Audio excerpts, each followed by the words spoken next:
So when I first started keeping fish, I had goldfish, and plastic plants. I think I even had like a plastic skull in there and stuff. But always dreamed of having like a nice lush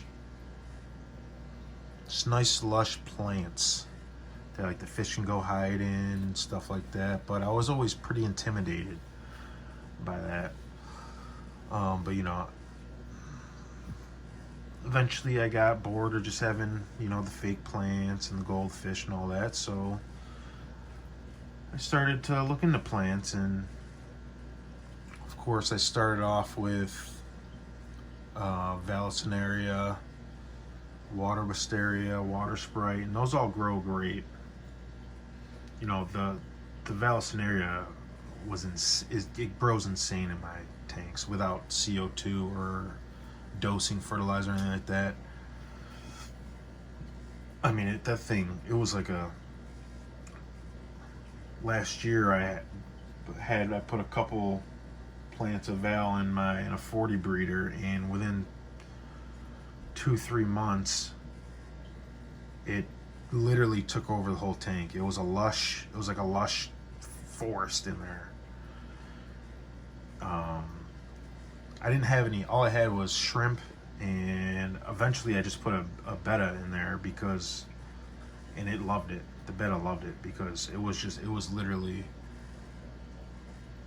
lush. It was like a dang forest. But that's really water wisteria, water sprite, Vallisneria. That's really what all I could grow and have really good, and create lush plants in areas that fish can hide in and stuff. Everything else just, it didn't die, but it grew really slow, and it was just frustrating. And I always knew about CO2, injecting CO2, but I always thought it was very intimidating. It always seemed very intimidating to me and tough to do and all that, but I'll tell you, it is easy. It is really, really easy, and yes, it's expensive. Relatively expensive. I mean, you could it's expensive to just set up a regular fish tank to begin with. Could set one up and then wait a couple months, save up, and then, spend a couple $100 to get the whole CO2 thing going.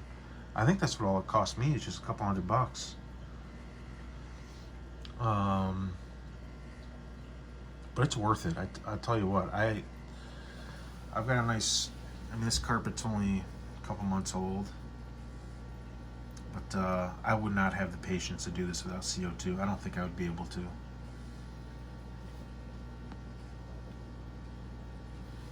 The suction on these on my diffuser there sucks. It keeps falling off, so it's just sitting there.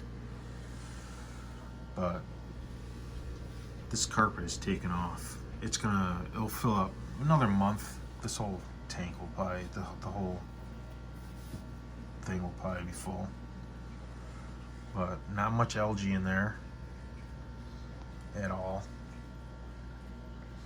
I'm not a big fan of the Scarlet Temple. I don't know. I'm just gonna keep it in there, but I'm not the biggest fan. The roots and all that, I think it's pretty cool, but it doesn't. The leaves are big. I think I need to dose more too. I mean, they got holes in it and stuff, but they don't really propagate very well. That's what I don't like about them. They don't propagate very well. But let's get back to the CO2. CO2 is easy. I'm telling you what. You should not be intimidated by it at all. Which I don't know if that's what everybody's holding back off on. It could just be the money, but I mean, if you're spending the money to get a planted aquarium going, even if you can't do it right away, I recommend, you could wait a couple months, save up some money. I'm telling you, I think $200 max is what it's going to cost you, and it is worth it. I've got it in here too. which I have an algae problem in here, and I found out that it's not hair algae, it's cladophora, I think it's called, which is way worse. It sucks. It's almost impossible to get it out. So I'm not even gonna bother. I'm just gonna try my best to not spread it, which it is in this tank. But every day I pull it. I see a little bit in the hair grass and I pull it out. And here I'm screwed. But I mean, I think it looks cool. It hasn't overtaken my plant. It's overtaken the hair grass, which it's okay. You know, the dwarf hair grass, it's okay. It was an experiment, and this one's just not.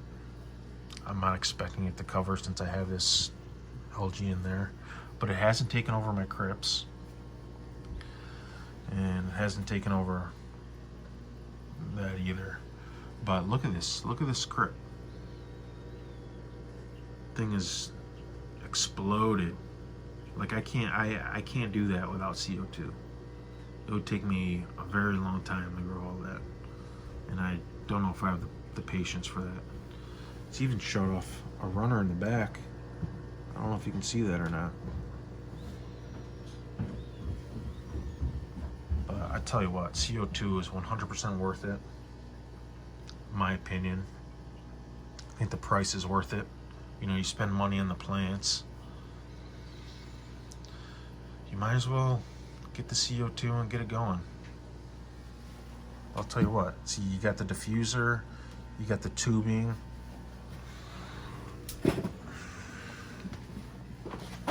and you got the regulator, which, you know, it's really easy. Do a little bit of research. You know, I know it's intimidating, the regulator can be intimidating, but I'll tell you what, I was very intimidated first, but it is so much easier than I thought it was. I got 3 tanks going here. You know, that's how much the tank is filled, that's how much pressure that's going into the manifolds, and I do about a bubble a second, maybe a little bit more. This one's a little bit more for sure. This one's probably a bubble a second. This one's a little less. And you just run them to the tank, and you got to set a timer on. You want the CO2 to start about an hour before the lights get on, and then you want it to turn off about an hour before the lights go off. That's what I have it set at. And I tell you what, it's worth it. You know, I don't have the greatest lights. I've got Stingrays, Phoenix Stingrays going, which they're cheap. I dose with Easy Green a couple times a week. And I tell you what, it's worth it.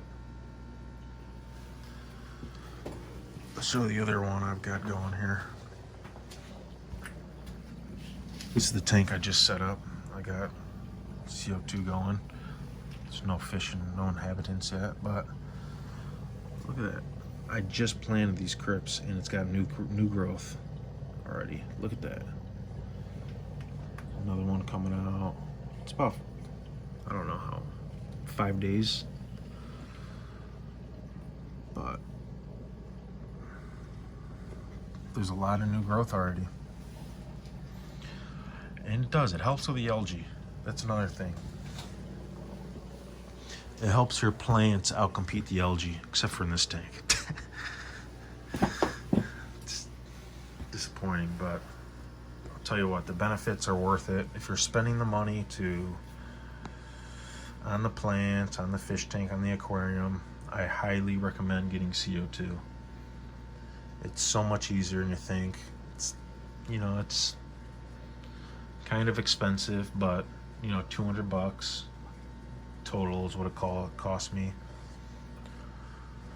for probably 2 for 1 diffuser, CO2 regulator. I got a 15-gallon tank and the tubing. It was probably around $200 total. That's for one tank, and then you can, at Aquarium Co-op, you can get, an extra manifold, and I think that's what they're called, and another diffuser for probably another $50, and you can hook it up to another tank. I'm telling you, it's worth it. Look at all these. Look at the fry. The fry are doing well.